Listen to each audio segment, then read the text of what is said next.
Sepasang Naga Penakluk Iblis. Karya, Asmaraman S. Hopinghu. Jilid 14. Aku pun baru bertemu dengan mereka malam tadi. Akan tetapi terlalu panjang untuk diceritakan. Saudara Sunting, kita menghadapi komplotan penjahat yang amat kejam dan juga amat lihai. Bahkan aku tidak bicara berlebihan kalau kukatakan bahwa kita bertiga berada dalam ancaman bahaya maut. Oleh karena itu, sebaiknya kalau kita bekerja sama.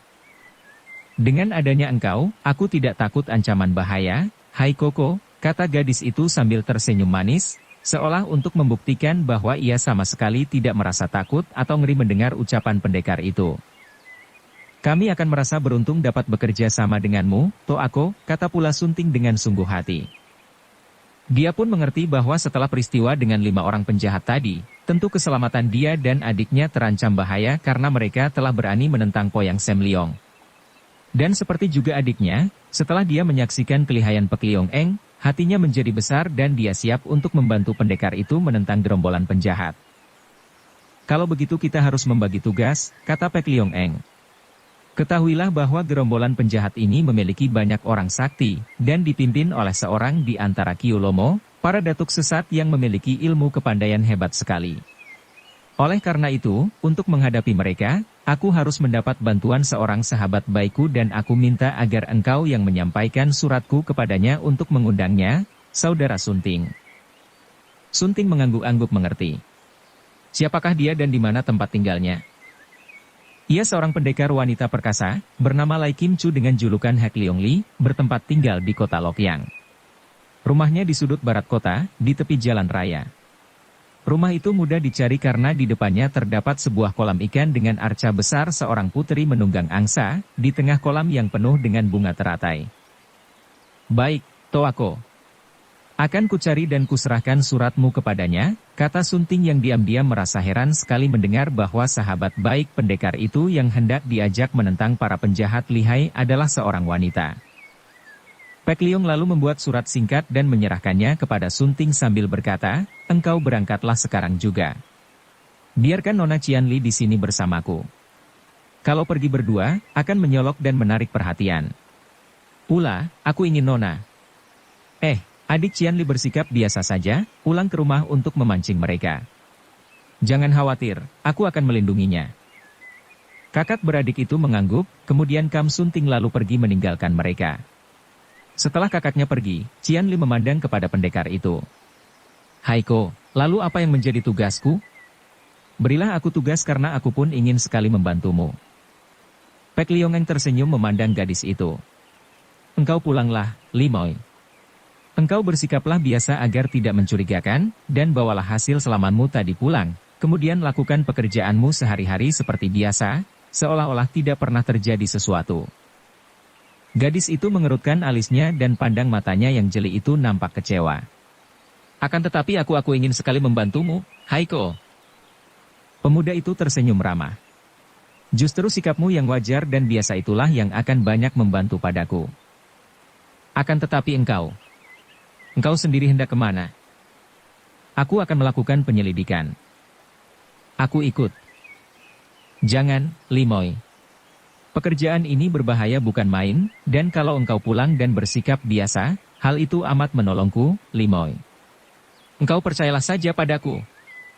Biarpun hatinya diliputi kekecewaan karena ia ingin sekali selalu berdekatan dengan pemuda itu, dan ia pun siap untuk menempuh bahaya yang bagaimana besar pun asal berada di samping Pek Leong Eng, namun Kam Qianli tidak berani membantah lagi. Baiklah, Haiko. Nah, aku akan pulang sekarang. Ia pun memandang tajam dan sejenak pandang matanya melekat pada mata Pek Leong Eng, kemudian gadis itu membalikkan tubuh dan melangkah pergi ke arah telaga. Langkahnya gontai dan Pek Leong Eng memandang kagum. Gadis itu memang memiliki bentuk tubuh yang hebat, pikirnya. Akan tetapi dia lalu membayangkan bahaya yang mungkin sekali mengancam Qianli, maka dengan sigap dia pun meloncat pergi. Ye. Rumah gedung itu tidak terlalu besar dan megah, akan tetapi mungil sekali. Temboknya bersih dan semua tanaman di halaman rumah yang luas itu terawat rapi. Bermacam bunga sedang mekar dan di tengah halaman itu nampak sebuah kolam ikan yang berbentuk bulat dengan garis tengah kurang lebih 4 meter. Banyak bunga teratai tumbuh di kolam ikan dan di tengah-tengahnya terdapat arca batu, seorang putri menunggang angsa putih yang besar. Dengan jantung berdebar karena girang, Kam Sunting memasuki halaman itu. Sunyi saja di situ, tidak nampak seorang pun. Dia masih terheran-heran dan juga sangsi, mengapa jagoan yang diundang oleh Pek Liong Eng Tan Chin Hai hanyalah seorang wanita. Betapapun pandainya seorang wanita, apa artinya kalau menghadapi gerombolan penjahat seperti Poyang Sam Leong dan kawan-kawannya? Tiba-tiba dia dikejutkan oleh munculnya seorang wanita berbaju hijau. Wanita ini masih muda, usianya kurang lebih 30 tahun, cantik dan segar, tanpa banyak riasan, pakaiannya sederhana dan ringkas. Entah dari mana munculnya wanita itu, seperti setan saja. Inikah orang yang dicarinya? Dia cepat memberi hormat, sedangkan wanita itu dengan sinar mata tajam mengamatinya penuh selidik. Maafkan saya. Akan tetapi, benarkah saya berada di halaman rumah tempat tinggal Hek Leong Lilai Kim Chu? Wanita baju hijau itu mengerutkan alisnya mendengar disebutnya Hek Leong Lilai Kim Chu. Siapakah engkau dan ada keperluan apakah mencari Hek Leong Li? Melihat sikap angkuh itu, Sunting menjadi agak bingung. Maaf, saya hanyalah seorang suruhan. Saya datang membawa surat dari Pek Liong Eng Tan Chin Hai untuk disampaikan kepada Hek Leong Lilai Kim Chu. Ah! Sepasang mata yang jeli itu terbelalak dan wajahnya segera berubah. Lenyaplah kecurigaan dan keangkuhannya, lalu ia menoleh dan berseru dengan suara melengking nyaring, "Semoy! Kesinilah, ada tamu." Sunting ikut menengok dan ia terkejut ketika tiba-tiba berkelebat bayangan merah dan tahu-tahu di situ sudah muncul seorang gadis lain yang berpakaian merah. Gadis ini usianya beberapa tahun lebih muda daripada gadis baju hijau, nampak cantik dan segar, dengan senyum yang manis. "Tamu dari mana, Toachi, kakak tertua?" tanya gadis baju merah sambil menatap wajah tampan Sunting dengan penuh selidik. Dia adalah utusan Pek Liong Eng, pendekar naga putih, membawa surat beliau untuk Hek Leong Li Hiap, pendekar wanita naga hitam. "Cepat hadapkan dia, kalau berlambat-lambat kau akan kena marah nanti. Ingat, setiap berita yang datang dari Pek Liong Eng Hiong harus disampaikan secepat mungkin." "Baik, Toachi. Marilah, Kongcu, tuan muda, mari kuantarkan menghadap Li Hiap," kata si baju merah sambil melepas senyum manisnya. "Terima kasih," kata Sunting dengan jantung semakin berdebar. Kiranya dua orang gadis cantik itu hanya semacam pembantu saja dari orang yang berjuluk pendekar wanita naga hitam itu. Kalau pembantu-pembantunya saja seperti ini, lalu seperti apakah pendekar wanita itu? Seorang nenek-nenek tua yang menyeramkan? Seorang wanita setengah tua yang genit? Atau mungkinkah seorang gadis pula? Dia melangkah mengikuti gadis baju merah itu memasuki lorong dalam rumah yang ternyata dalamnya juga bersih dan terawat rapi. Hawanya segar karena banyak jendelanya dan di setiap sudut terdapat sebuah pot bunga atau jambangan terisi tanaman. Akan tetapi gadis baju merah itu mengajaknya terus menuju ke sebuah bangunan samping dan setiba mereka di pintu bangunan itu, gadis baju merah menaruh telunjuknya di depan mulutnya sambil menoleh kepada Sunting. Mereka kini berdiri di ambang pintu dan Sunting menjadi penonton dari adegan yang amat menarik dan mengagumkan hatinya. Bangunan itu ternyata merupakan sebuah ruangan berlatih silat yang luas dan terbuka. Di sudut nampak berbagai macam alat olahraga dan senjata untuk berlatih silat dan dia melihat di ruangan itu terdapat seorang wanita yang dikepung oleh 7 orang wanita lain. Wanita itu berdiri tegak, sedang 7 orang yang mengepungnya memasang kuda-kuda, dan mereka itu memegang senjata, ada pedang, golok, tombak dan cambuk. Adapun wanita yang dikepung itu bertangan kosong, sikapnya tenang sekali. Kam Sunting memandang dengan penuh perhatian. 7 orang wanita pengepung itu rata-rata cantik dan usia mereka antara 23 sampai 30 tahun, tubuh mereka ramping dan gesit, seperti gadis baju hijau dan baju merah yang mengantarnya itu. Akan tetapi, ketika dia melihat wanita yang berada di tengah, yang dikepung, dia melongo. Wanita itu berusia kurang lebih 23 tahun. Pakaiannya dari sutra serba hitam yang ketat dan ringkas, dan warna hitam ini membuat kulit muka, leher dan tangannya nampak semakin putih mulus. Wajahnya bulat telur kecil dengan dagu meruncing. Mulutnya kecil dengan bibir yang agaknya selalu tersenyum, bibir yang merah membasah. Senyum yang tersungging itu dihias lesung pipit yang tidak terlalu dalam, dan tahi lalat kecil di atas pipi, di bawah mata kirinya, menambah kemanisannya. Seorang gadis yang luar biasa cantik jelita dan manisnya. Rambutnya yang hitam tebal itu disanggul tinggi ke atas, dihias tusuk sanggul perak berukir seekor naga kecil di atas bunga teratai. Seorang wanita yang luar biasa. Kalian mulailah, tiba-tiba bibir yang tersenyum dan merah basah itu berseru lirih dan mulailah 7 orang wanita pengepung itu menerjang dan menyerang gadis pakaian hitam dengan senjata mereka. Sunting terkejut bukan main. Celaka, pikirnya. 7 orang gadis itu menyerang. Sungguh-sungguh dan gerakan mereka rata-rata gesit dan kuat. Bagaimana mungkin gadis jelita berpakaian hitam itu akan mampu bertahan? Setidaknya ia tentu akan menderita luka. Hei, tahan. Sungguh tidak adil, 7 orang bersenjata mengeroyok seorang yang tidak memegang senjata, teriak Sunting tanpa dapat dicegah lagi dan dia pun melompat ke dalam ruangan itu. Si baju merah terkejut, namun sudah terlambat karena pemuda itu sudah meloncat masuk. Tahan. Si dara berpakaian serba hitam itu berseru dan 7 orang pengeroyoknya menahan senjata. Kini wanita itu memandang kepada Sunting, kemudian kepada gadis baju merah yang kini sudah menjatuhkan diri berlutut. Semhua, apa artinya ini? Wanita itu membentak, suaranya merdu akan tetapi penuh wibawa. Maaf, Lihiap. Dia adalah utusan dari Pek Liong Eng Hiong yang membawa surat untuk Lihiap. Saya melihat Lihiap sedang siap berlatih, maka tidak berani mengganggu dan hendak menunggu sebentar. Tak saya sangka dia. Berubahlah sikap gadis berpakaian hitam itu. Wajahnya menjadi cerah dan dipandangnya wajah Sunting dan seketika ia sudah memaafkan sikap pemuda itu tadi. Diam-diam hatinya merasa geli melihat betapa sahabat baiknya, Pek Liong Eng Tan Chin Hai telah menyuruh seorang pemuda yang begitu bodoh sehingga mengganggu latihannya. Bagaimanapun juga, ia memandang kagum. Pemuda itu tampan dan bertubuh tegap sekali, dan melihat betapa dia tadi mencela para pembantunya yang dianggapnya hendak mengeroyoknya, menunjukkan bahwa betapapun bodohnya, pemuda ini memiliki watak yang gagah. Ia lalu maju menghampiri, sedangkan Sunting sudah menjadi merah mukanya mendengar ucapan gadis baju merah tadi. Kiranya gadis berpakaian hitam inilah orang yang dicarinya, dan ternyata bahwa 7 orang gadis pengepung yang mengeroyok tadi hanyalah merupakan latihan saja. Cepat dia memberi hormat. Maafkan kalau saya tadi mengganggu latihan Lihiap. Akan tetapi saya tidak tahu. Apakah Lihiap, yang bernama Hek Liong Lilai Kim Chu? Wanita itu memang benar Hek Liong Lilai Kim Chu. Benar, akulah orangnya. Sekali lagi maaf.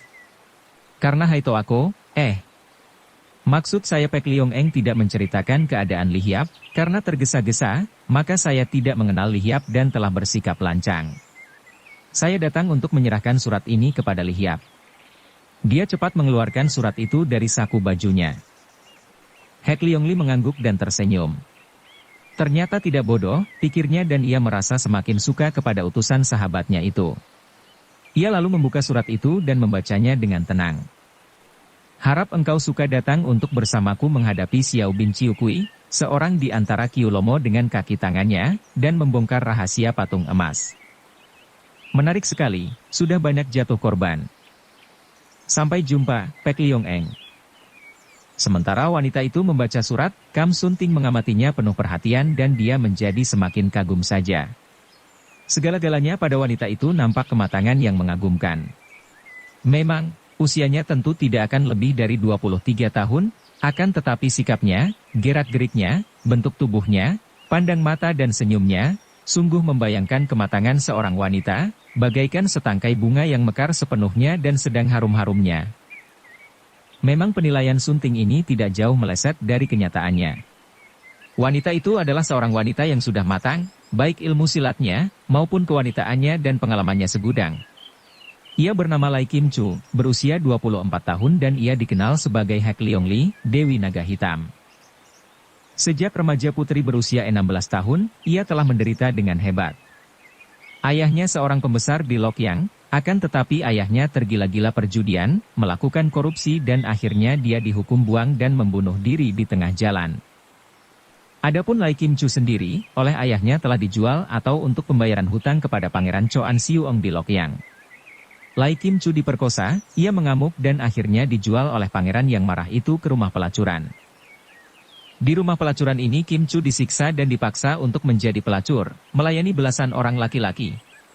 Akhirnya, ia berhasil melarikan diri dan ia ditolong oleh seorang datuk sesat yang amat sakti, yaitu yang bernama Huang Hokuibo, dan dari nenek sakti ini ia mewarisi banyak ilmu silat yang tinggi sehingga membuatnya menjadi seorang wanita yang sakti. Lai Kim Chu telah menjadi seorang wanita yang hebat setelah mempelajari ilmu selama 6-7 tahun. Ia mengajar para pria yang pernah mempermainkan dirinya. Bahkan ia kemudian menentang Heksim Lomo, seorang datuk sesat. Seorang di antara Kiu Lomo bekerja sama dengan Pek Liong Eng Tan Chin Hai. Dan sejak mereka berdua berhasil membasmi dan membinasakan Heksim Lomo, nama kedua orang pendekar muda ini menjadi amat terkenal. Ada hubungan istimewa antara Lai Kim Chu dan Tan Chin Hai, atau antara si naga hitam dan si naga putih ini. Selain mereka berdua telah mewarisi sepasang pedang yang ampuh, yaitu pedang naga hitam yang jatuh ke tangan Kim Chu dan pedang naga putih yang jatuh ke tangan Chin Hai, juga keduanya mempunyai perasaan kasih sayang luar biasa terhadap satu sama lain. Perasaan senasib sependeritaan, sepaham dan segolongan, menumbuhkan suatu pertalian batin, suatu rasa kasih sayang yang luar biasa, lebih mendalam daripada kasih sayang antara saudara, bahkan antara kekasih.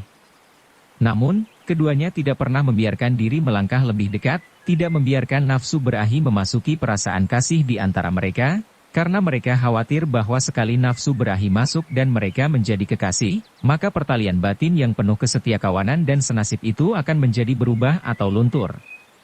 Mereka berhasil membasmi gerombolan Heksim Lomo dan saling berpisah. Akan tetapi mereka saling berjanji akan memberi kabar kalau yang satu membutuhkan bantuan yang lain. Hek Liong Li Lai Kim Chu tinggal di Lokyang, bersama 9 orang gadis yang menjadi pembantu-pembantunya, juga anak buahnya. Mereka dilatihnya dengan ilmu silat, dan rata-rata mereka memiliki kecerdikan sehingga menjadi serbaguna.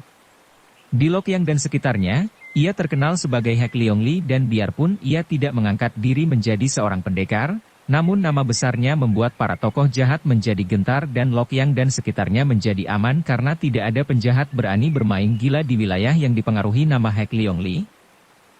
Demikianlah, maka Hek Liong Li tidak jadi marah dan perhatiannya segera tertarik ketika mendengar bahwa pemuda tampan ganteng itu adalah utusan Pek Liong Eng, dan ketika membaca surat Pek Liong Eng, wajahnya segera berubah berseri-seri.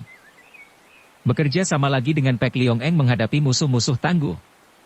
Apalagi musuh itu seorang di antara Kiu Lomo. Tidak ada kesenangan yang lebih mengasyikkan daripada bekerja sama antara mereka berdua menghadapi musuh-musuh yang jahat dan tangguh. Bagus. Terima kasih, saudara. Siapakah namamu? Kata Hek Liong Li kepada Kam Sunting. Nama saya Kam Sunting, Li Hiap, tinggal di dekat Telaga Poyang. Surat dari Pek Liong Eng telah kuterima dan kubaca dan kita segera berangkat sekarang juga ke sana setelah aku menyelesaikan latihanku. Kau duduklah sebentar di bangku sana. Sam Hua, sediakan minuman untuk tamu. Sunting mengangguk dan segera duduk di atas sebuah bangku di dekat dinding, sedangkan Hek Liong Li sudah berdiri lagi di tengah ruangan, dikepung 7 orang pembantunya. Sam Hua, si baju merah, pergi mengambilkan minuman untuknya. Ketika Sam Hua datang, lagi membawa minuman, latihan silat itu telah dimulai dan Sunting hampir tidak menyentuh minuman yang disuguhkan karena dia tidak pernah berkedip menonton latihan silat itu. Bukan main. 7 orang wanita itu melakukan serangan yang sungguh-sungguh. Bermacam senjata tajam dan runcing berkelebatan dan menyambar-nyambar ke arah tubuh Hek Liong Li. Akan tetapi wanita berpakaian hitam ini menggerakkan tubuhnya secara aneh. Kedua kakinya melangkah ke sana-sini, bergeser ke depan belakang, kanan-kiri, dan semua serangan itu tidak mengenai sasaran sedikit pun juga. Kemudian, Hek Liong Li mengeluarkan suara melengking nyaring. 7 orang pembantunya maklum bahwa majikan dan juga guru mereka akan membalas serangan. Mereka bersiap siaga dan memutar senjata, berjaga diri baik-baik.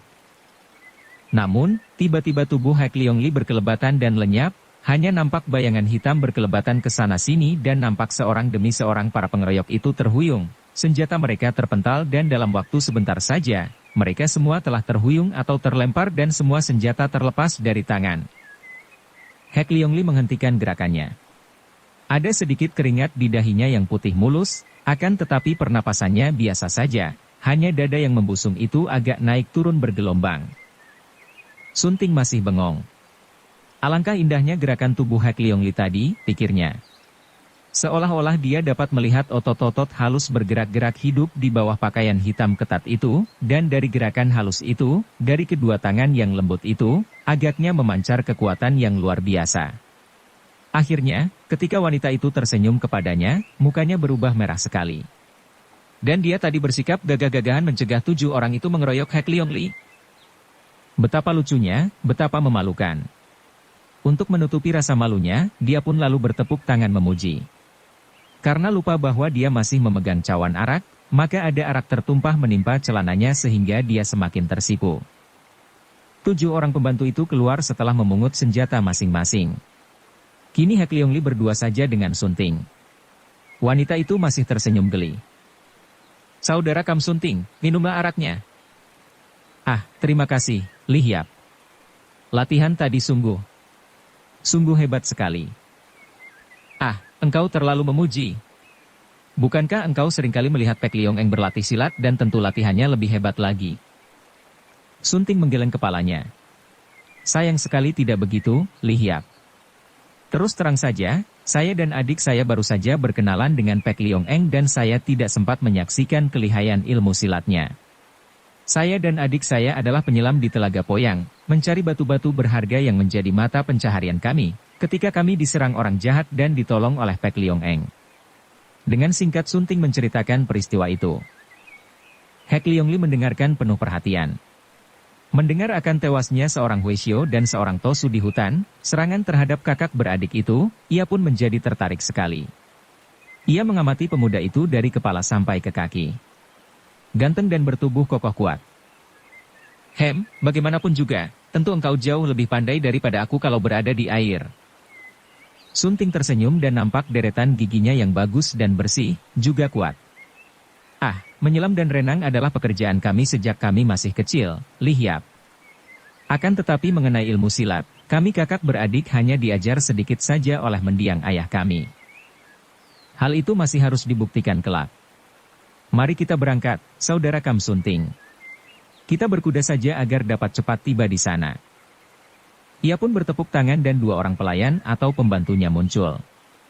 Mereka diutus untuk menyediakan 2 ekor kuda yang baik sementara Hek Leong Li mengajak tamunya untuk makan bersama. Sunting menjadi semakin kagum. Makin dikenal, makin banyak hal-hal mengagumkan pada diri wanita itu. Begitu ramah, dan juga tidak banyak peraturan sehingga mereka berdua makan minum di dalam ruangan makan dengan bebas, bagaikan 2 orang sahabat lama saja. Wanita itu sama sekali tidak merasa canggung, bahkan dia sendirilah yang agak salah tingkah. Karena selamanya belum pernah dia berdekatan dengan seorang wanita, apalagi wanita secantik itu, bahkan makan bersama. Hal ini pun diketahui Hek Leong Li yang menjadi semakin tertarik. Tahulah ia bahwa ia berhadapan dengan seorang pemuda yang gagah, jujur dan masih hijau, agaknya belum pernah berdekatan dengan seorang wanita. Kemudian berangkatlah mereka menunggang kuda dan di sepanjang perjalanan. Hek Leong Li minta penjelasan lebih lanjut tentang semua peristiwa yang terjadi dan yang diketahui oleh pemuda itu. Sikapnya demikian ramah dan manis sehingga tak lama kemudian mereka telah menjadi akrab, bahkan kadang-kadang Kam Sunting lupa bahwa dia melakukan perjalanan dengan seorang gadis yang selain cantik jelita juga amat perkasa, diharapkan oleh pendekar Pek Leong Eng untuk membantunya menghadapi gerombolan penjahat yang kejam dan lihai sekali. Dukung channel Novel Silat dengan subscribe, follow, like, komen dan share. Hati Kam Cian Li agak kecewa. Selama hidupnya, sampai kini berusia 19 tahun, belum pernah ia jatuh hati kepada seorang pria dan baru sekaranglah ia benar-benar amat kagum dan tertarik kepada seorang pemuda. Biarpun ia dan kakaknya baru saja mengalami hal yang amat berbahaya dan kini bahkan keselamatan dirinya terancam, namun ia tidak merasa gentar sedikit pun juga. Ia bukan seorang gadis penakut. Bahaya bukanlah hal asing baginya. Pekerjaannya sebagai gadis penyelam selalu diliputi bahaya. Akan tetapi sekarang ia merasa amat kecewa. Ia disuruh pulang seorang diri. Kakaknya diberi tugas mengundang seorang sahabat yang lihai dari Pek Leong Eng, dan pendekar itu sendiri katanya akan melakukan penyelidikan terhadap gerombolan penjahat yang hendak membunuh ia dan kakaknya tadi. Akan tetapi ia sendiri, ia disuruh pulang tanpa tugas apapun, disuruh bersikap seperti biasa. Ia merasa amat kecewa, terutama sekali karena harus berpisah dari pendekar yang dikaguminya itu. Ia telah jatuh cinta. Ketika ia mendayung perahunya, timbul rasa penasaran dalam hatinya. Kenapa ia tidak melakukan penyelidikan sendiri? 5 orang penyerangnya tadi, yang semua telah dibikin pingsan dengan perut kembung, mungkin masih menggeletak di atas perahu mereka. Ia dapat menyelidiki mereka, mengancam mereka agar mengaku dan menyebutkan nama semua orang yang berdiri di belakang mereka, selain Poyang Sam Leong. Kalau ia memperoleh keterangan seperti itu, tentu hal itu amat berguna bagi Pek Leong Eng. Dan ia akan berjasa, akan membuat senang hati pendekar itu. Mengapa tidak? Dengan penuh semangat Qian Li mendayung perahunya ke tengah, menuju ke arah ditinggalkannya perahu besar yang ditumpangi 5 orang penjahat yang sudah pingsan dengan perut kembung tadi. Akan tetapi, ternyata perahu itu sudah tidak ada lagi. Qian Li merasa penasaran dan ia terus mendayung perahu berputar-putar di sekitar tempat itu. Agaknya tidak mungkin kalau 5 orang telah siuman dan dapat menyingkir dari tempat itu, kecuali kalau mereka itu ditolong orang lain. Kemudian ia melihat berapa perahu-perahu pesiar sudah mulai meninggalkan bandar, bahkan beberapa buah perahu nelayan telah hilir mudik. Maka ia pun segera mendayung perahunya menuju pulang. Matahari telah naik tinggi ketika ia meninggalkan perahunya dan berjalan menuju ke rumahnya yang berada di sebuah dusun kecil tak jauh dari telaga itu. Dari mendiang ayah mereka, ia dan kakaknya menerima warisan sebuah rumah yang berada di ujung dusun itu, sebuah rumah yang sederhana namun cukup baik. Sambil membawa buntalan pakaian dan hasil penyelaman mereka pagi tadi, tidak berapa banyak, Qian Li melenggang dengan langkahnya yang gontai. Kedua kaki gadis ini berbentuk panjang dan kuat sehingga kalau melangkah, ia melenggang dengan lemah sekali, nampak menarik dan menggairahkan. Bentuk tubuh yang panjang ramping itu tentu saja hasil daripada pekerjaan menyelam dan renang itu. Karena rumahnya memang tidak dipenuhi barang berharga, maka pintu rumahnya ditutup begitu saja tanpa dikunci.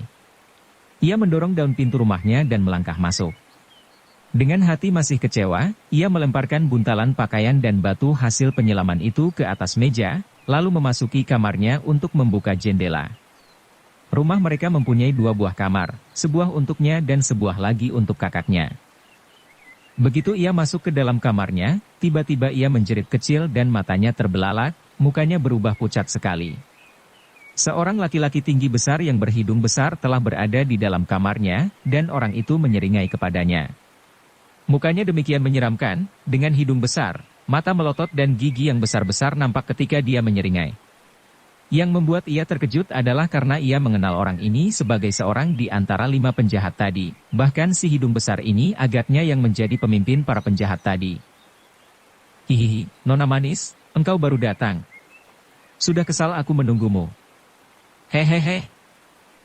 Qian Li cepat membalikkan tubuhnya hendak berlari keluar. Akan tetapi ia terbelalak melihat betapa 4 orang penjahat lainnya sudah berdiri di depan pintu, menghadangnya sambil menyeringai kejam. Hahaha, engkau tadi menyiksaku, membenam-benamkan aku ke dalam air. Sekarang tiba saatnya kami membalas dendam. Bersiaplah untuk menerima siksaan sampai mampus, kata seorang di antara mereka yang perutnya gendut. Qian Li merasa bulu tengkuknya meremang. Setankah mereka ini? Setan dari mereka yang telah mati dan kini hidup kembali untuk mengganggunya, membuat pembalasan? Perut gendut ini, bukankah karena perutnya kembung penuh air? Tidak. Tidak. Ia menjerit dengan perasaan ngeri sekali. Daripada menghadapi 4 orang itu, lebih baik melawan yang seorang saja di dalam kamar, pikirnya dan ia pun membalik lagi ke dalam kamar dan dengan nekat ia menerjang si hidung besar yang menyeringai lebar menyambut terjangannya dengan kedua lengan dikembangkan. Qian Li memang pernah belajar silat dari mendiang ayahnya. Akan tetapi ilmu silatnya itu tidak ada artinya dibandingkan dengan si hidung besar itu, seorang penjahat kawakan yang sudah biasa mempergunakan kekerasan dan sudah seringkali berkelahi. Qian Li melakukan dorongan dengan kedua tangannya, dengan maksud membuat si hidung besar itu terpelanting agar ia dapat melarikan diri lewat jendela kamarnya yang tertutup. Plak! Si hidung besar menangkis dari samping dengan maksud untuk menangkis dengan satu tangan lalu tangannya yang lain mencengkeram dari samping. Akan tetapi, biarpun ilmu silatnya tidak tinggi, Qian Li memiliki tenaga yang kuat sebagai hasil dari kebiasaannya renang dan menyelam. Pertemuan kedua lengannya yang ditangkis itu sempat membuat si hidung besar terdorong ke samping dan terhuyung. Kesempatan ini dipergunakan oleh Qianli untuk menggempur daun jendela dengan dorongan kedua tangannya. Brak! Daun jendela itu pecah berantakan dan Qianli berusaha untuk menerobos keluar. Akan tetapi hanya separuh tubuhnya saja yang sempat keluar karena tiba-tiba kedua pergelangan kakinya ditangkap orang dari belakang. Kiranya yang menangkapnya adalah si hidung besar. Kini Qianli hanya dapat meronta karena tubuh bagian atas sebatas pinggang berada di luar jendela, akan tetapi dari pinggang ke bawah masih berada di dalam kamar. Dengan mudah si hidung besar sambil tertawa-tawa menarik tubuh Qianli dan sebelum gadis itu sempat melepaskan diri, kedua lengan dari si hidung besar yang panjang dan kuat sekali itu telah memeluknya sehingga kedua tangannya tidak mampu bergerak. Si hidung besar itu memeluknya dari belakang. Ia meronta-ronta namun sia-sia belaka. 4 orang kawan si hidung besar memasuki kamar sambil tertawa-tawa pula melihat gadis itu meronta dalam dekapan pemimpin mereka. "Toako, biar ku bedah dadanya dan ku keluarkan jantungnya. Enak diganyang mentah-mentah, untuk obat kuat," kata yang berewokan dengan sikap bengis dan di tangan kanannya nampak sebatang pisau tajam mengkilat. "Ia menyiksaku dan membenamkan kepalaku di air. Jangan dibunuh dulu, biar aku akan balas menyiksanya," kata si perut gendut, siap untuk mempergunakan tangannya mencengkeram gadis yang sudah tidak berdaya itu. Akan tetapi si hidung besar membentak marah. "Mundur kalian semua. Sebelum aku selesai dengannya, kalian tidak boleh menyentuhnya. Gadis ini sekarang milikku dan setelah aku selesai dengannya, baru kuberikan kepada kalian. Nah, kalian cepat mencari benda itu sampai dapat. Geledah seluruh rumahnya, bawa semua yang berharga dan bakar saja yang tidak ada artinya."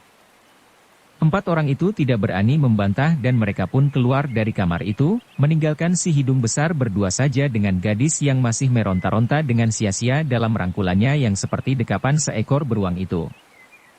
"Hehe, sejak di perahu itu aku sudah tergila-gila padamu, Nona manis. Engkau cantik manis dan tubuhmu indah." Si hidung besar melemparkan tubuh Qianli ke atas pembaringan gadis itu. Qianli terbanting ke atas pembaringannya dan cepat ia bangkit untuk melompat, melawan atau melarikan diri. Akan tetapi dengan cepat pula si hidung besar sudah menubuknya sehingga ia terjengkang kembali dan mereka bergumul di atas pembaringan itu.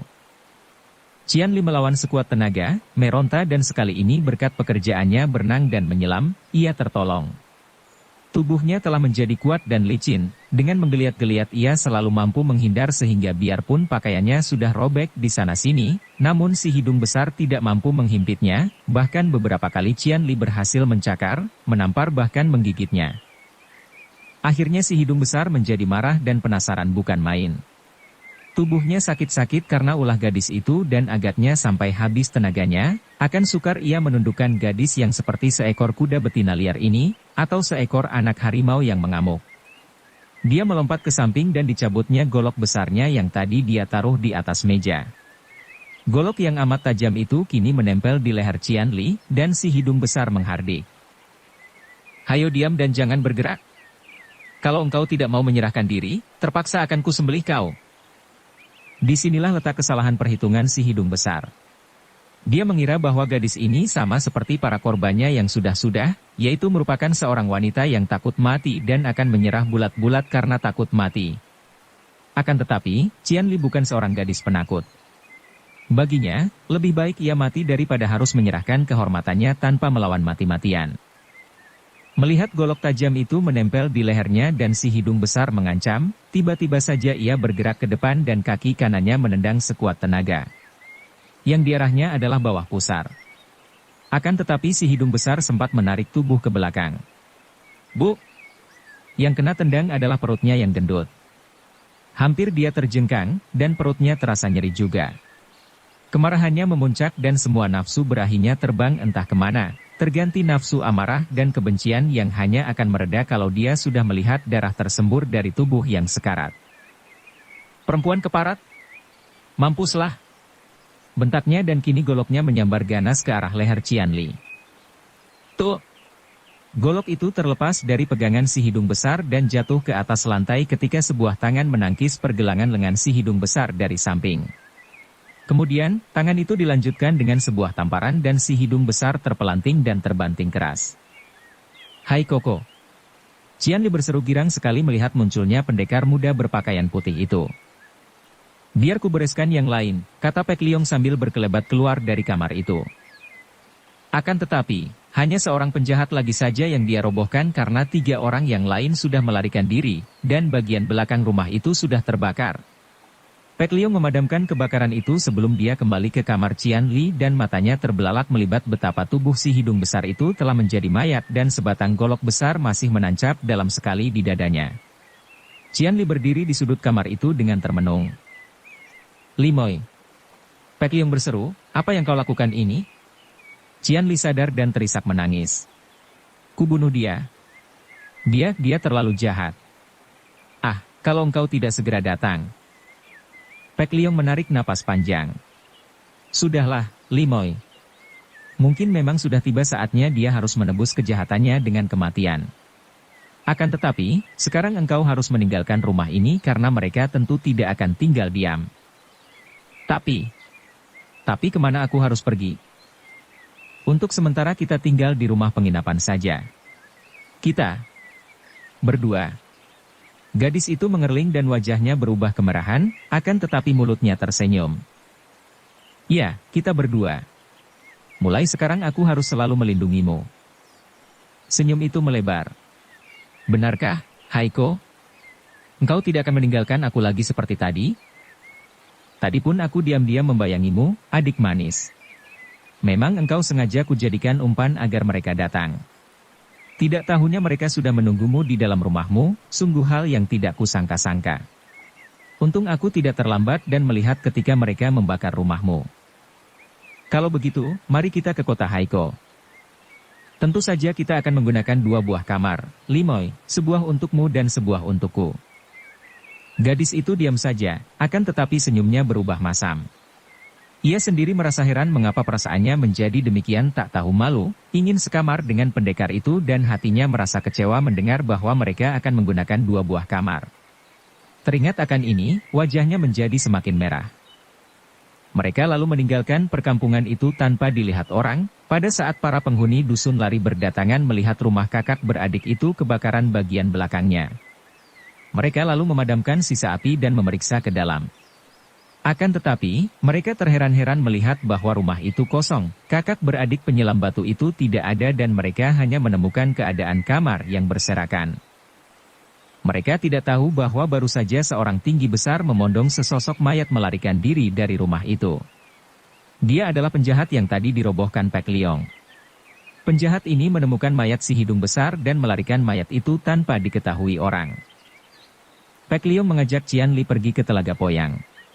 Dia bertekad untuk mencari keterangan tentang Poyang Sam Leong karena dia merasa yakin bahwa 5 orang penjahat itu adalah anak buah Poyang Sam Leong, maka tentu 3 orang tokoh sesat itu yang menjadi biang keladi penyerangan terhadap kakak beradik Kam, juga mereka pula yang mungkin sekali membunuh 2 orang pendeta, tentu saja dengan kawan-kawan mereka yang tergabung sebagai para pembantu Xiao Bin Chiukui. Dari 3 orang itulah dia mungkin akan dapat membuat kontak dengan Beng Chu yang berjuluk Xiao Bin Chiukui itu. Akan tetapi, setiap orang nelayan atau pemilik perahu pelesir di telaga itu juga sama halnya dengan kakak beradik Kam. Tak seorang pun di antara mereka yang tidak mengenal nama Poyang Sam Leong, akan tetapi tak seorang pun mengetahui di mana mereka tinggal. Mungkin ada yang tahu, akan tetapi siapakah berani membuka rahasia 3 orang tokoh sesat yang amat mereka takuti itu? Penyelidikan yang dilakukan Pek Liong sia-sia belaka. "Mereka tidak pernah muncul sendiri di sini," kata seorang nelayan yang agak berani. "Mereka menagih pajak melalui kaki tangan mereka yang banyak sekali. Kami tidak tahu dan tidak pernah berani menanyakan di mana tempat tinggal mereka. Ah, tidak ada lain jalan kecuali menanti munculnya seorang kaki tangan mereka, menangkap orang itu dan memaksanya mengaku di mana dia dapat bertemu dengan mereka," pikir Pek Liong. Karena hari mulai gelap, dia lalu mengajak Qian Li pergi ke kota Nancang dan mereka menyewa 2 buah kamar di sebuah rumah penginapan kecil agar tidak menyolok dan tidak menarik perhatian. Bagaimanapun juga, Pek Liong masih mengharapkan bahwa Qian Li tetap merupakan umpan yang akan menarik datangnya kakap yang dia kehendaki. Dengan tewasnya si hidung besar oleh gadis itu, tidak mungkin mereka melupakan gadis itu demikian saja dan sekali waktu, pasti mereka yang akan datang mencari Qian Li. Syukur kalau Poyang Sam Leong yang datang sendiri agar dia tidak usah bersusah payah mencari mereka. Setelah mandi, makan di sebuah restoran terdekat, mereka memasuki kamar masing-masing untuk beristirahat. Engkau tidurlah, Limoy, dan jangan khawatir, aku selalu menjagamu. Kalau engkau mendengar sesuatu yang tidak wajar, berdiam sajalah di kamar, jangan membuka jendela atau daun pintu, demikian pesan Pek Liong kepada gadis itu yang kelihatan lesu dan sedih ketika memasuki kamarnya. Bagaimana gadis itu tidak berduka? Kakaknya pergi dan ia tidak dapat kembali ke rumahnya sendiri, selalu terancam keselamatannya oleh gerombolan penjahat, dan pemuda yang diandalkannya itu, yang melindunginya berpisah kamar. Pek Liong Eng Tan Chin Hai tidak merebahkan badannya, melainkan duduk bersila di atas pembaringan tanpa melepas sepatunya. Dia tahu bahwa dia harus siap sedia menjaga keselamatan gadis di kamar sebelah dan dia tidak boleh lengah.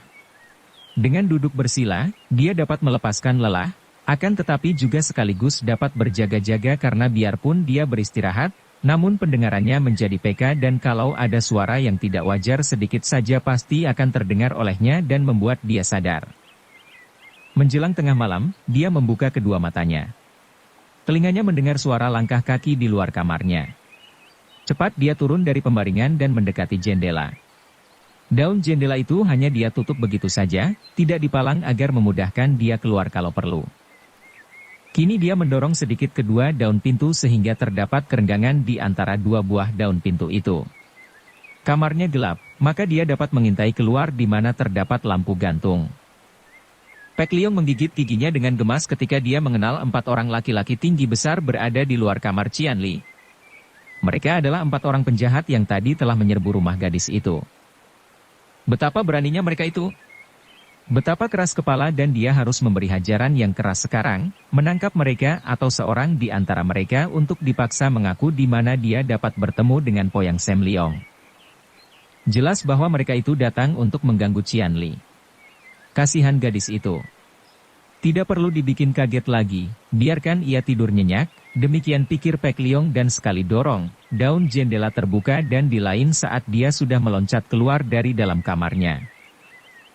Jahanam, kalian agaknya sudah bosan hidup, bentaknya lirih agar jangan membuat gaduh. 4 orang itu menengok dan melihat pemuda berpakaian putih itu, mereka lalu melompat dan melarikan diri.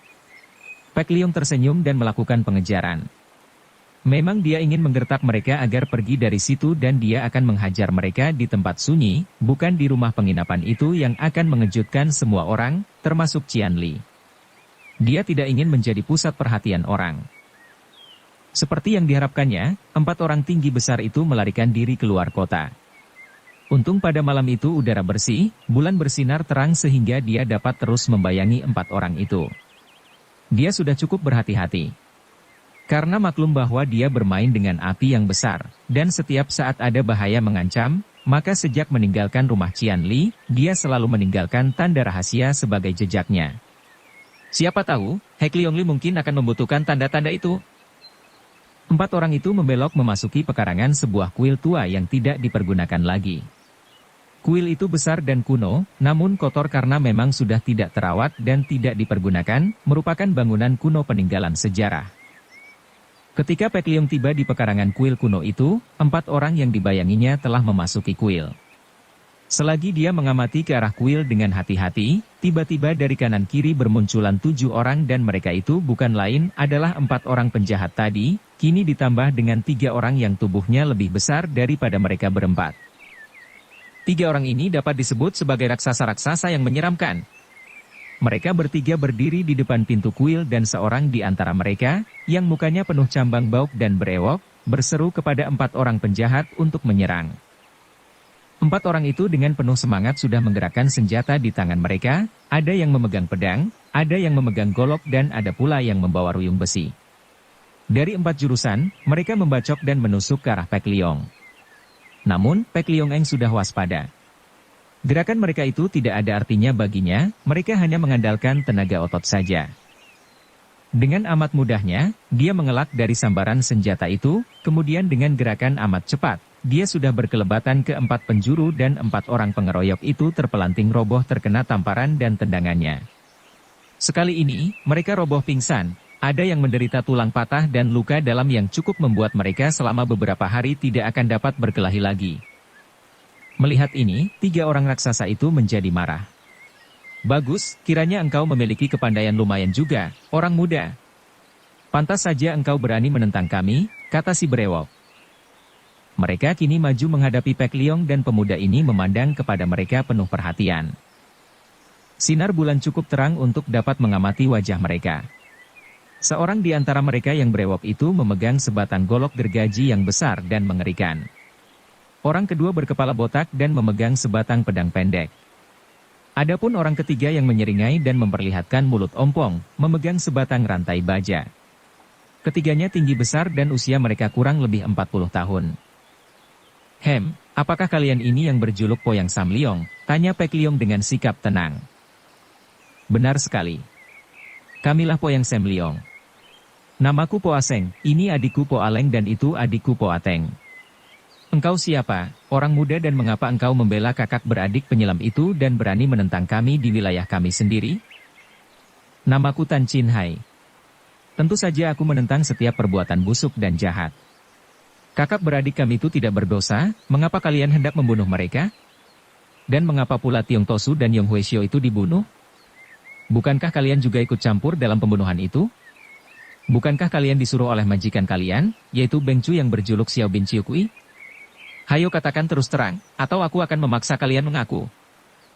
3 orang raksasa itu terbelalak, saling pandang lalu si berewok tertawa bergelak, diikuti oleh 2 orang adiknya.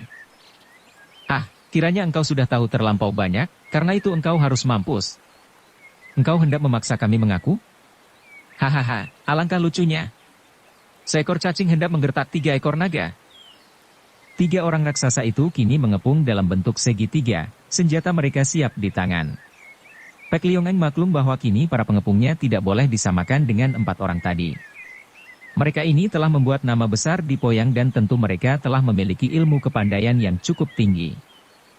Dari gerakan mereka saja sudah dapat diduga bahwa mereka setidaknya memiliki tenaga yang amat kuat. Karena itu, 3 macam senjata mereka itu cukup berbahaya. Sekarang belum waktunya untuk membunuh mereka, pikirnya. Masih banyak yang harus dikorek dari mereka untuk mengetahui rahasia itu. Rahasia Beng Chu mereka dan rahasia peta patung emas. Dia menduga bahwa tentu ada hubungannya dengan semua pembunuhan yang diceritakan oleh Yong Huesio mengenai perebutan peta patung emas dengan Beng Chu mereka itu. Maka, dia hendak menggunakan siasat. Kalau mereka maju bertiga, baginya terlalu berbahaya kalau tidak merobohkan mereka dengan keras, kalau perlu membunuh mereka. Sukar menaklukkan 3 orang kuat ini kalau hanya menundukkan saja. Kiranya yang bernama besar Poyang Sam Liong bukanlah naga-naga sejati, melainkan ular-ular belang yang licik dan curang, beraninya hanya main keroyok seperti pencoleng-pencoleng pasar saja, katanya dengan nada mengejek. Mendengar ini, 3 orang tokoh sesat itu menjadi marah sekali. Marah dan malu. Muka mereka berubah merah dan si berewok menghardik. Siapa hendak mengeroyok? Sam Te, kau tangkap bocah sombong lancang mulut ini. Si berewok memerintah adiknya, yaitu Po Ateng yang bermulut ompong dan bersenjata rantai baja. Si ompong ini segera melangkah maju menghadapi Pek Liong. Rantai baja itu diputar-putar dan mengeluarkan suara angin bersiutan. Makin lama, putaran rantai itu semakin kuat dan cepat, dan rantai itu pun diulur semakin panjang. Bocah sombong, mampuslah, tiba-tiba si ompong membentak dan ujung rantai bajanya menyambar ke arah muka Pek Liong. Pemuda ini cepat mengelak dengan langkah ke belakang. Akan tetapi, rantai itu membalik dan kini menyambar ke arah pinggannya. Pek Liong kembali mengelak dengan loncatan ke samping, ujung rantai yang lain kini menyambar, dari bawah ke atas mengarah perut. Memang hebat sekali gerakan Po Ateng itu. Rantai bajanya dapat bergerak cepat, menyerang secara bertubi dari arah yang berlawanan dan tidak terduga-duga. Bukan hanya satu ujung rantai saja yang bergerak, melainkan juga ujung yang lain. Namun, Pek Liong cukup waspada. Dengan langkah-langkah yang amat cepat, loncatan-loncatan ringan, dia selalu dapat mengelak. Sampai belasan jurus dia terus mengelak karena rantai itu kini menyerang bergantian dengan kedua ujungnya. Tiba-tiba, ketika Pek Liong melompat agak jauh ke belakang, rantai itu menyerang dan terulur panjang. Saat inilah yang dinanti-nanti oleh Pek Liong. Dengan terulur panjang, berarti rantai itu hanya dapat dipergunakan satu ujungnya saja, sedangkan ujung yang lain menjadi gagang atau tempat berpegang pemiliknya. Begitu melihat ujung rantai panjang itu menyambar, Pek Liong kini tidak mengelak lagi melainkan menangkis dengan lengannya. Plak! Rantai itu melibat dan memang ini dikehendaki oleh Pek Liong. Tangannya cepat ditekuk dan dia sudah berhasil menangkap ujung rantai, lalu dia mengerahkan tenaga menarik. Betapapun kuatnya Po Ateng, dia tidak mampu bertahan dan tubuhnya ikut tertarik ke depan. Namun, dia mengerahkan tenaga dan bertahan. Terjadilah tarik-menarik dan tubuh Po Ateng yang berat itu bergantung ke belakang agar tarikannya lebih kuat lagi. Tiba-tiba Pek Liong melepaskan ujung rantai yang dipegangnya, bahkan melontarkannya ke arah pemiliknya. Dukung channel Novel Silat dengan subscribe, follow, like, komen dan share. Tak dapat ditahan lagi, tubuh Po Ateng terjengkang keras dan begitu dia terbanting, ujung rantai yang dilontarkan Pek Liong datang menimpa dadanya. Bu! Po Ateng mengadu dan sejenak dia tidak mampu bangkit karena dadanya terasa nyeri bukan main dan berdarah. Keparat, berani engkau menghina adikku, bentak Po Aleng. Si botak ini sudah menyerang dengan tombak pendeknya, tombak itu menusuk ke arah pelipis Pek Liong dan ketika pemuda itu mengelak dengan menarik kepala ke belakang, tombak itu sudah menyambar lagi ke arah tenggorokannya. Pek Liong terkejut, si botak ini lihai juga, pikirnya sambil merendahkan tubuhnya ke belakang lagi. Kakinya bergeser dan sekali melangkah, dia telah berada di sebelah kanan lawan. Namun, tombak itu sudah menyambar lagi dan kini diikuti oleh gerakan tangan kiri yang mencengkeram ke arah lambung. Pek Liong meloncat ke kiri dan tiba-tiba ada angin keras menyambar. Kiranya golok gergaji di tangan Po Aseng si berewok telah menyambar. Dia cepat mengelak dan rantai baja Po Ateng kini juga ikut mengeroyoknya. Dia dikeroyok 3. Dengan kelincahan tubuhnya, Pek Liong berloncatan ke sana-sini dan mencari kesempatan untuk merobohkan lawannya satu demi satu. Kalau dia menghendaki, tentu saja dia dapat mempergunakan pukulan yang ampuh untuk membunuh mereka, atau kalau dia mengeluarkan pedang pusaka naga putih yang disembunyikan di balik bajunya, dengan sekali serang saja dia akan mampu membuat patah semua senjata di tangan mereka. Akan tetapi dia tidak ingin membunuh karena dia masih membutuhkan mereka, dan dia pun merasa mampu menandingi mereka tanpa senjata. Mendadak terdengar bentakan nyaring, tahan semua senjata. Sam Liong, mundurlah. Pek Liong Eng, menyerahlah. Lihat siapa yang berada di tanganku. 3 orang raksasa itu menahan senjata lalu mundur dengan patuh. Pek Liong menoleh dan dia terkejut melihat Kam Cian Li sudah ditelikung kedua tangannya ke belakang oleh seorang pemuda tampan, dan pemuda itu menempelkan pedangnya di leher gadis itu. Maklumlah dia bahwa dia telah tertipu. Dia hendak memancing, malah terpancing. Kiranya 4 orang tinggi besar tadi sengaja datang ke rumah penginapan untuk memancingnya keluar dari rumah penginapan, meninggalkan Kam Cian Li seorang diri dan pemuda tampan itu telah menawannya. Dia pun menjadi lemas, merasa tertipu dan tidak berdaya. Akan tetapi, dia teringat kepada Hek Liong Li dan tiba-tiba saja Pek Liong membuat lompatan jauh dan dia pun menghilang di samping kuil. Para musuhnya menjadi terkejut dan sejenak tidak tahu harus berbuat apa. Akan tetapi tak lama kemudian, pemuda berpakaian putih itu telah muncul pula di atas wuungan genteng kuil tua itu, berdiri tegak sambil bertolak pinggang. Suaranya terdengar penuh wibawa ketika dia berseru, "Kalian orang-orang rendah dan pengecut. Lepaskan gadis tak berdosa itu dan mari kita bertanding sampai 1000 jurus."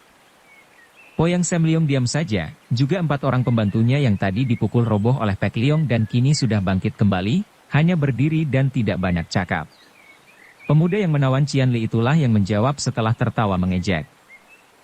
Pek Liong Eng Tan Chin Hai, tidak perlu bersikap gagah-gagahan. Turunlah dan mari kita bicara. Kalau engkau menyerah dengan damai, baik sekali. Kalau tidak, apakah engkau ingin melihat aku menyembelih gadis ini di depan matamu? Pek Liong mengukur dengan matanya. Kalau dia menggunakan jurus dari Pek Liong Sin Kun dan menyambar dari bawah menyerang pemuda yang menawan Cian Li itu, terlalu berbahaya bagi Cian Li. Dia belum tahu sampai di mana kelihayan pemuda itu, dan dia tidak boleh mempertaruhkan keselamatan nyawa Cian Li. Hai Koko, jangan mau menyerah. Biar mereka membunuhku, jangan kau menyerah. Gadis itu berteriak dan mendengar teriakan ini, si pemuda itu lalu menggunakan tangan kirinya menotok. Sekali totok, tubuh gadis itu menjadi lemas dan ia tidak dapat meronta atau mengeluarkan suara lagi. Gerakan totokan ini saja sudah cukup bagi Pek Liong untuk mengetahui bahwa pemuda itu lihai bukan main. Akan celakalah keselamatan nyawa Qian Li kalau dia mencoba-coba untuk menyerang. Dia pun menarik napas panjang.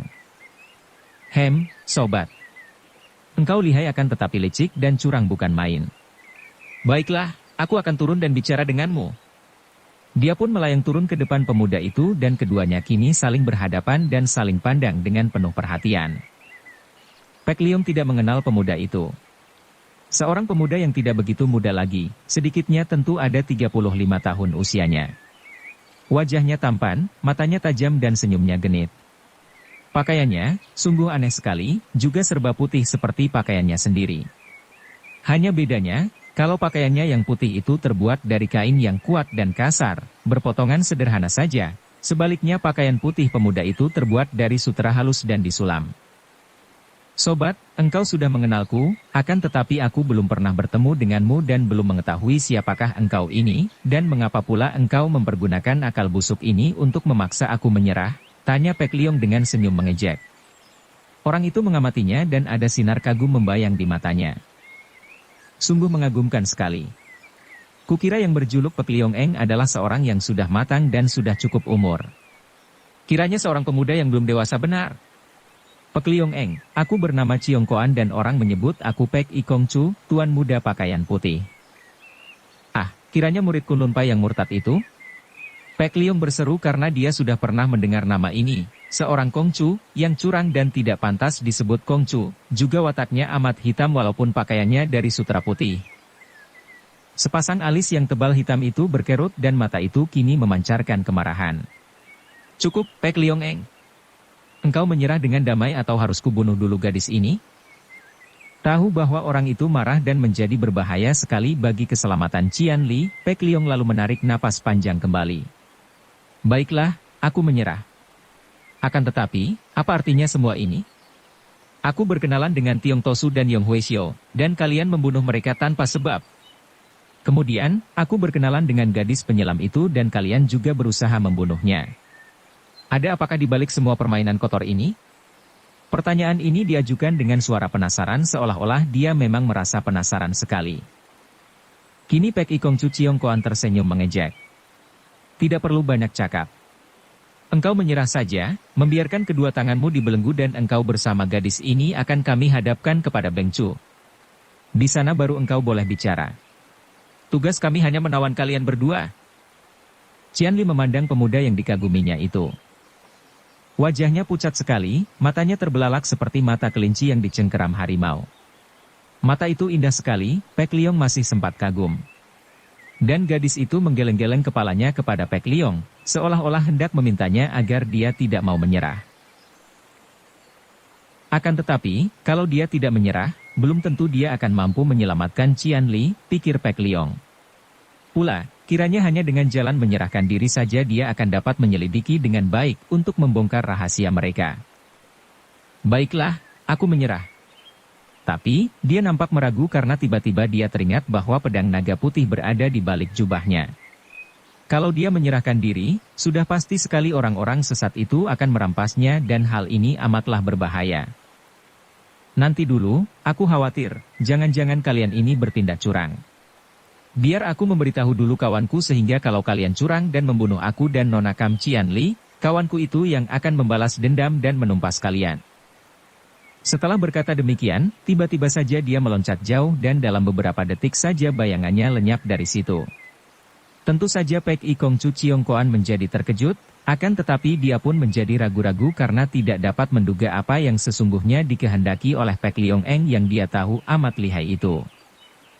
Untuk melakukan pengejaran dia tidak berani. Maka dia hanya dapat mengerutkan alisnya dan memandang kepada Kam Qian Li yang masih bersikap tabah dan tenang itu.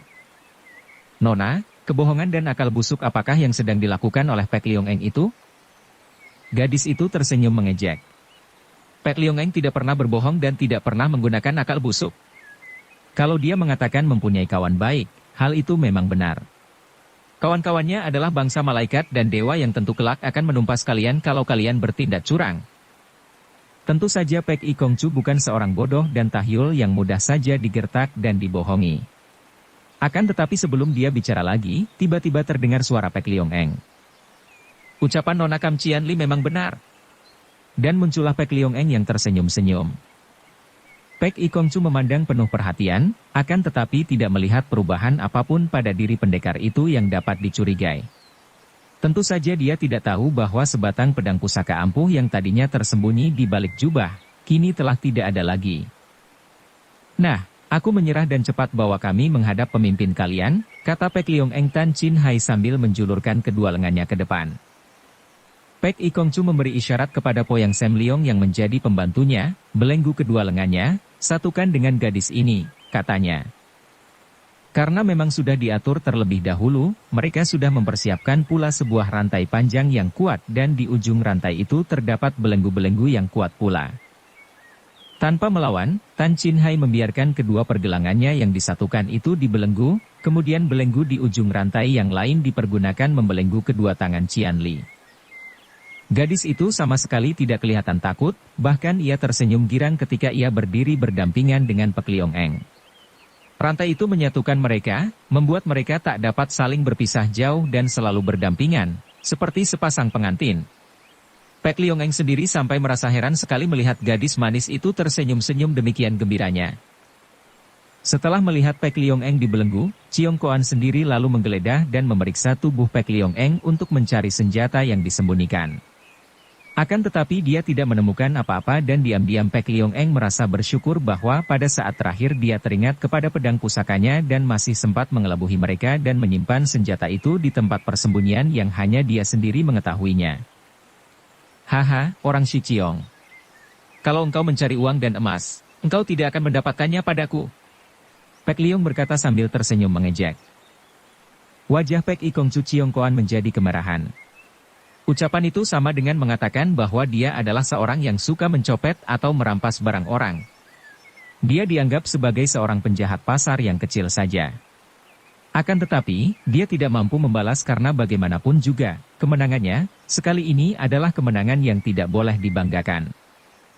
Dia memaksa Pek Liong menyerah bukan dengan mengalahkannya dalam perkelahian, melainkan memaksanya dengan menyandera gadis itu. Sebetulnya, dia pun ingin sekali menguji kepandaian pendekar itu sampai tuntas dan dia harapkan sekali waktu akan mampu membuat pendekar itu menyerah di bawah todongan pedangnya yang ampuh. Mari kita pergi. Hanya demikian dia mendengus untuk melampiaskan kedongkolan hatinya, memberi isyarat kepada Poyang Sam Leong. Dua orang tawanan itu digiring oleh Poyang Sam Leong, diikuti pula oleh Pek I Kong Chu, dan 4 orang anak buah mereka yang telah luka-luka itu menyusul di belakang sambil terpincang dan terhuyung. Kam Qian Li menengok ke kanan kiri, ke belakang, dan ia tersenyum-senyum, nampak gembira sekali. Melihat ini, tentu saja Pek Liong menjadi heran dan khawatir. Jangan-jangan saking takutnya dan gelisahnya, gadis manis ini menjadi sinting, pikirnya. Qian Li, kenapa engkau senyum-senyum begini gembira? Tak dapat dia menahan keinginan tahunya dan dia bertanya dengan suara berbisik. Dengan wajah berseri dan mulut tersenyum sehingga nampak semakin manis, gadis itu menoleh kepada Pek Liong yang berjalan di samping kirinya. Haiko, apakah engkau tidak merasa seperti yang kurasakan? Berbalik ditanya, Pek Liong mengerutkan alisnya dan menjawab. Yang kurasakan sama sekali bukan kegembiraan. Kita menjadi tawanan, tidak ada alasannya untuk bergembira. Apa sih yang membuatmu begini gembira? Koko, kita berjalan bersanding seperti ini, di belakang kita ada para pengikut kita. Aku merasa seperti menjadi sepasang pengantin. Bukankah menggembirakan sekali? Sejenak Pek Liong terbelalak, akan tetapi dia lalu tersenyum, diam-diam dia memuji ketabahan hati gadis manis ini dan ada keharuan karena dia dapat melihat bahwa gadis manis ini agaknya telah jatuh cinta kepadanya. Hanya seorang gadis yang jatuh cinta saja yang menjadi begitu gembira membayangkan dirinya menjadi pengantin dengan pria yang dicintanya, tentu saja. Ai, engkau ini ada-ada saja, Limoy, katanya sambil tertawa, akan tetapi dia berbisik lirih sekali, menggunakan hikang sehingga suaranya hanya dapat didengar oleh telinga gadis itu sendiri. Engkau harus pandai mengulur waktu dan bersikap sabar sampai munculnya kakakmu dan Liong Li. Apakah ia akan benar-benar muncul? Balas Qian Li berbisik lirih. Sudah pasti, jangan engkau gelisah. Siapa gelisah? Aku gembira malah, Koko. Pek Liong mengatupkan mulutnya agar tidak bicara lagi. Gadis ini amat pemberani, dan saking beraninya, jangan-jangan malah akan merusak siasat dan rencananya. Dia membiarkan diri ditawan bukan semata untuk menyelamatkan Qianli, melainkan terutama sekali agar dia dapat mengetahui dengan jelas keadaan gerombolan yang dipimpin seorang di antara Kyulomo itu.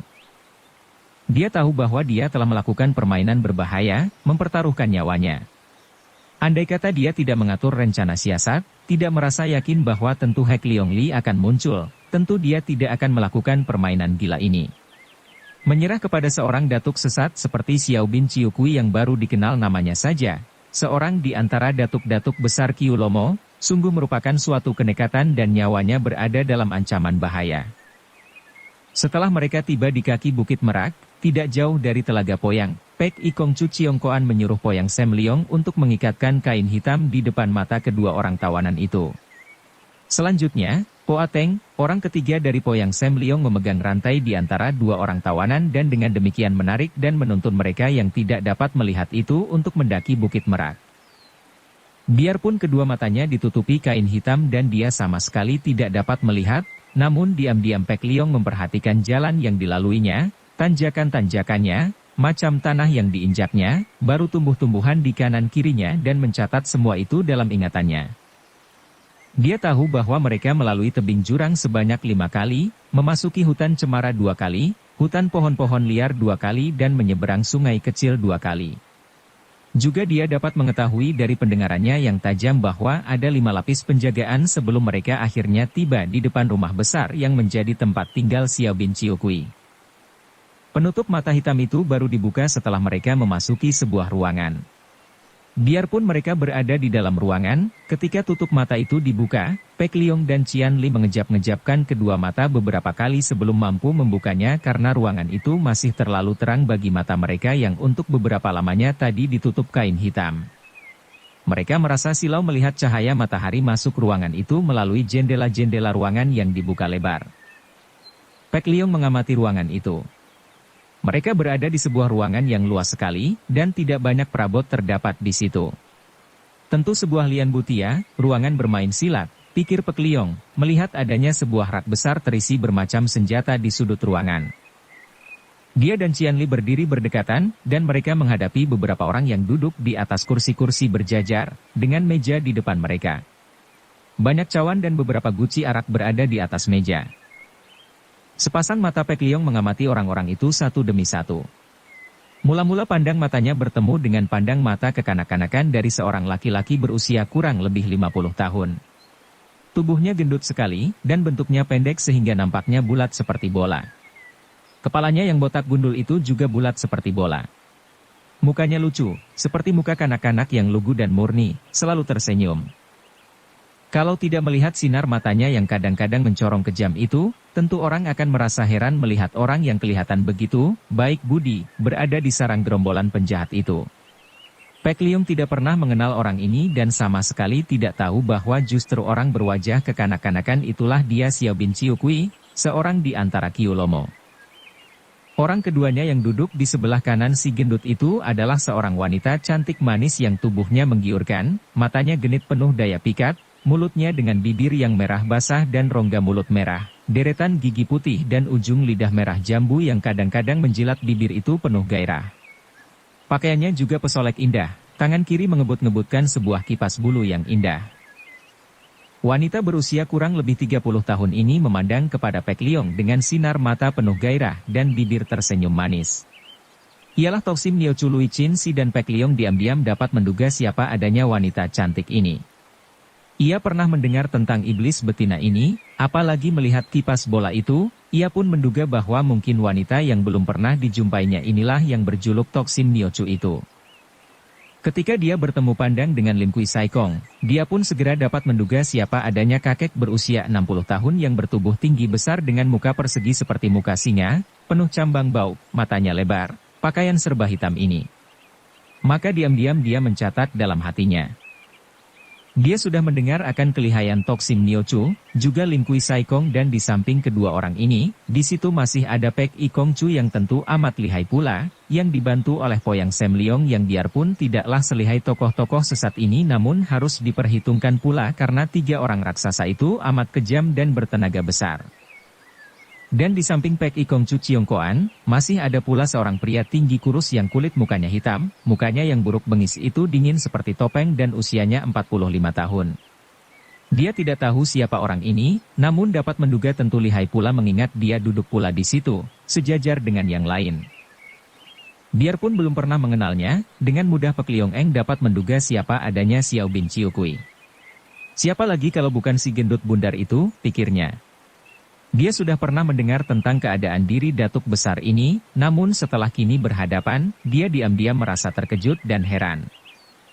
Tak disangkanya bahwa seorang di antara Kiulomo belum tua benar dan wajahnya seperti seorang kanak-kanak yang berhati wajar dan bersih. Namun dia sudah mendengar bahwa seperti para datuk lain yang disebut Kiulomo, si gendut ini amat lihai, memiliki kesaktian dan merupakan lawan yang amat tangguh. Apalagi di sampingnya terdapat demikian banyaknya pembantu yang lihai. Yang nampak saja di situ 4 orang tokoh sesat, belum lagi Poyang Sem Leong dan tentu saja banyak anak buah mereka. Sungguh merupakan lawan yang amat tangguh. Akan tetapi apakah yang sedang mereka cari? Rahasia patung emas? Tiba-tiba terdengar suara ketawa terpingkal-pingkal. Yang tertawa adalah si gendut Xiao bin Ciukui. Dia tertawa seperti melihat sesuatu yang lucu. Para pembantunya hanya ikut tersenyum karena tidak tahu apa yang ditertawakan oleh bengcu mereka. Si gendut mengakhiri ketawanya, lalu menuding ke arah Pek Liong Eng dan tertawa lagi walaupun tidak separah tadi. Hahaha, hehe, inikah yang disebut Pek Liong Eng? Hahaha, seorang pemuda yang masih hijau. Lihat, masih ada ingusnya di bawah hidungnya. Dan bocah ini yang membasmi Heksim Lomo dan kawan-kawannya? Hahaha, sungguh sukar dipercaya. Tentu Heksim Lomo kini sudah menjadi terlalu tua bangka dan sudah pikun dan lemah sehingga mudah saja dikalahkan seorang bocah ingusan. Hei, Pek Liong Eng Tan Chin Hai. Benarkah engkau memiliki kemampuan untuk mengalahkan mendiang Heksim Lomo? Sepasang mata dari wajah kekanak-kanakan itu kini mencorong bengis ketika memandang kepada Pek Liong. Pek Liong maklum bahwa namanya telah menggemparkan dunia kaum sesat dan agaknya mereka itu pun menjadi gentar pula kepadanya. Maka, dia lalu mengambil sikap angkuh, membusungkan dadanya dan dia memandang kepada si gendut itu dengan pandang mata tajam penuh tantangan. Engkau agaknya Xiao bin Ciukui yang disebut Bengcu. Ciukui, tidak perlu banyak bertanya, kalau engkau ingin mencoba kepandaianku, silakan, aku sudah siap sedia. Mendengar ucapan yang nadanya menantang ini, semua orang terbelalak, dan para pembantu Xiao bin Ciukui memandang marah. Akan tetapi si gendut itu sendiri tertawa geli walaupun sinar matanya semakin mencorong berbahaya.